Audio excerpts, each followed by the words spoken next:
Shalom, Kohaloyim, Yahweh, Ba'ashem Yahushai, Ba'ashem Rachakudash. Double honors to our apostles and elders of Great Millstone. Peace and blessings to the elect. Yeah, so as you can see, I just typed in Gaza on Google. And there's a lot of news, a lot of breaking news that's currently happening right now. And as I'm going through these different articles, the New York Times, CBS, Al Jazeera, so on and so forth, the first thing, and really the only thing that came to mind was these people are not the people of the Most High. They're not the true holy people that belong in that land, in the Holy Land of Israel. And of course, we've been saying it for a very, very long time. But it's so evident, it's so clear as you see what's happening over there right now. The land is divided. Two different people in that land. And they're both fighting each other for that land. And that's not prophecy. Prophecy says that when the true holy people, the true children of Israel get in that land, there's going to be no more war. Nations aren't going to be learning how to go to war with each other anymore. There's going to be no more crying in that land. So no more fighting, no more despair. But as we look at these different news articles, that's all we see. That's all we see. Despair, unhappiness, killing, fear, all the things happening in the land right now that the Bible said would not be happening when the true children of Israel are put back in that land. So top stories, as you can see, 3 hours ago from New York Times, it says Israeli military orders new evacuation as Gaza city neighborhoods. We don't got to click on that.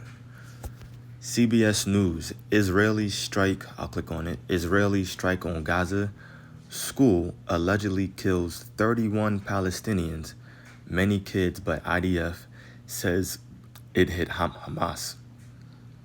And it's crazy, no one's talking about this. You can't say nothing about the so-called the people over there in the land, but they're justified in bombing and killing, and no one says anything against that. Well, where does it say in the Bible that the holy people of God, the children of Israel, are going to be bombing and fighting over their land, bombing other nations, bombing other people? Israeli strike on Gaza school allegedly kills 31. It's not allegedly, they did. Gaza endures intense Israeli bombing as ground troops return to Shoyaya, I guess. And check this one out.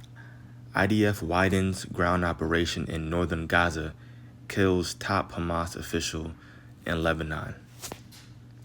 Yeah, so a lot going on over there. Nothing but war, bombing, fighting going back and forth. Doctors Without Borders appalled by second staff member killed in Gaza within weeks. Yeah, doctors getting lit up, dying. MSF mourns 11th colleague killed in Gaza. So you get the point. You type in Gaza and it's just news coming out an hour ago, 2 hours, 5 hours ago. All breaking news happening over there. Israeli strikes kill at least 17 in Gaza as ground troops enter Palestinian territories north. Meanwhile, you have a famine going on over there as well in the Gaza Strip. This is from TikTok, NBC News on TikTok.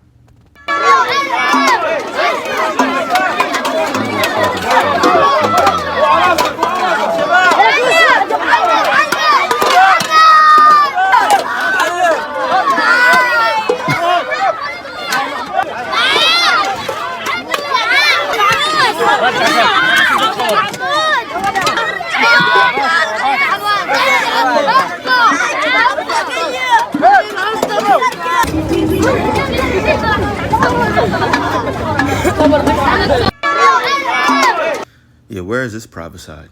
Because Gaza, if I'm not mistaken, is in Palestine. So where is this prophesied in the scriptures? that the holy people will be over there fighting for their land. It will be divided, when they get put back in there. People will be starving. No, it's not in the scriptures. It's not at all in the scriptures, and that's how we should all know that the true holy people of God, the true children of Israel, are not in that land. This is Isaiah 65, verse 17. As you can see, the subtitle says, New Heavens and a New Earth. For behold, I create new heavens and a new earth, and the former shall not be remembered, nor come to mind. But be ye glad and rejoice forever in that which I create. For behold, I create Jerusalem, referring to the people, a rejoicing, and her people a joy. And I will rejoice in Jerusalem, and joy in my people.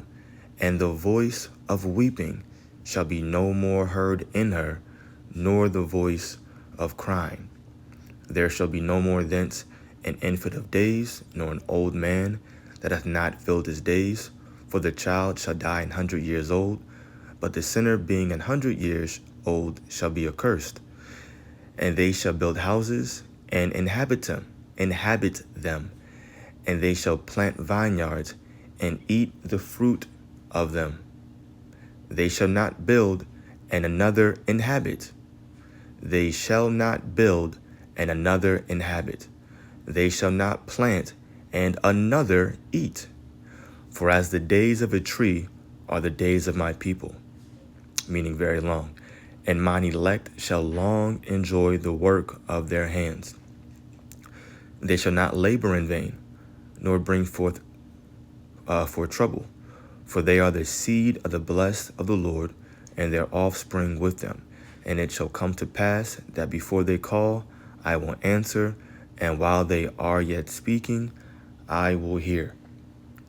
So we have to read certain prophecies like that. And I didn't really break it down because it was straightforward. Kind of read it slow, but it was straightforward. Not going to be the true children of God, the true children of Israel. They're not going to be laboring in vain. They're not going to be building up for other people to inhabit their land. They're not going to be planting just for somebody else to eat their food, meaning they're going to be prosperous. They're not going to be crying. They're going to be a joyous people. It's going to be a very plentiful, bountiful, just straight up beautiful and happy land and happy people. But that's not happening over there. The land is divided. People are starving. Bombing is going back and forth. So you have to ask yourself, are they the true children of God according to prophecy? I mean, they call themselves, in general, we're just going to say Israelis, right? No, the Bible talks about Israelites, the true children of Israel, the Israelites.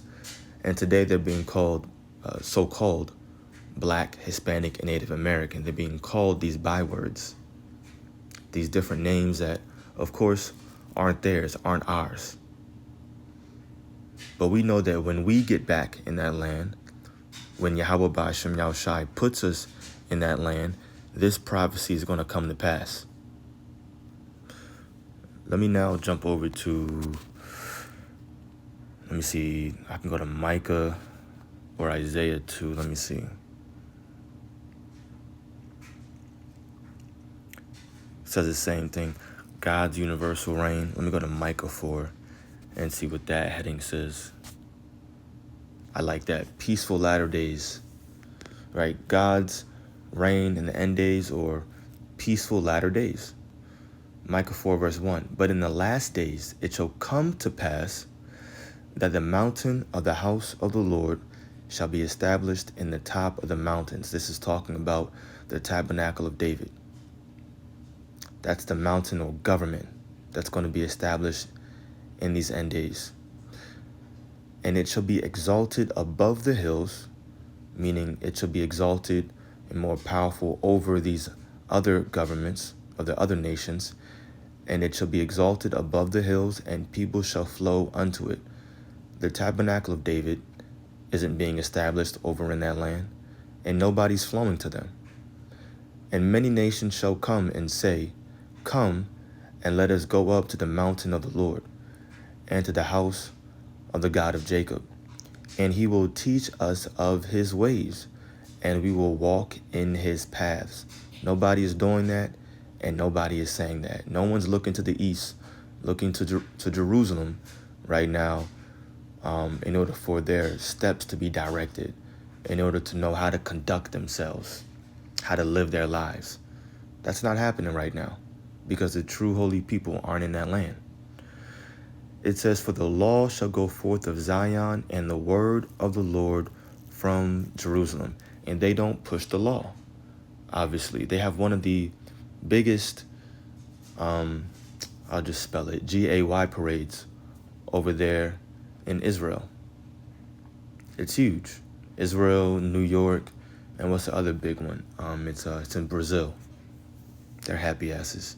Verse 3, and he shall judge among many people, and rebuke strong nations afar off. And they shall beat their swords into plowshares, and their spears into pruning hooks, meaning these weapons of, these killing weapons, killing instruments are going to be turned into agriculture instruments. So no more killing, right?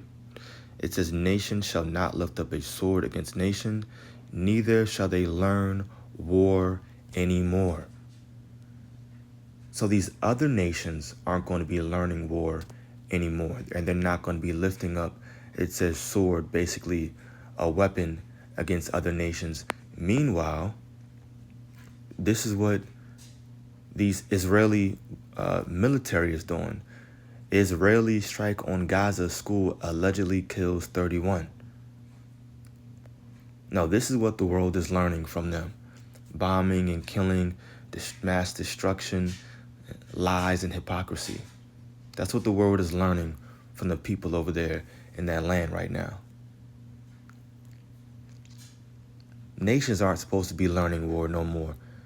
Look what you're doing. Look what they're doing. So no, they can't be the people. They can't be the people. Especially because they went they went into that land off of their own accord. Of course, the Lord allowed them to do it, but a documentation putting you in that land? No, it says that the Lord is going to put us in that land by way of chariots. We're going to be put back in our land. That's the day that we're looking forward to. But anyway, I'm just bringing this out, of course, for anybody newer, I guess, that's just learning who you are, what your nationality is, and who they are. These people over there in the Holy Land, they're known as Edomites. That's their true nationality, or according to the Bible. They come from a man named Esau, whose name was later changed to Edom, and they're known as the Edomites. We stem from a man, twin brother, named Jacob, whose name was later changed to Israel, and we are known as the Israelites, 12 tribes of Israel, being today called Black, Hispanic, and Native American. Those are just bywords. So what we're looking forward to, obviously, is to be put back in our own land. All we have to do is continue fighting for the truth, striving for the truth unto death, and the Lord is going to fight for us. So Lord's will, this was edifying to the elect. Call Haloyim, Yahweh Ba'ashem, Yahweh Shai, Ba'ashem Rachak. Double honors to our apostles and elders of Great Millstone. Peace and blessings to the elect. Shalom.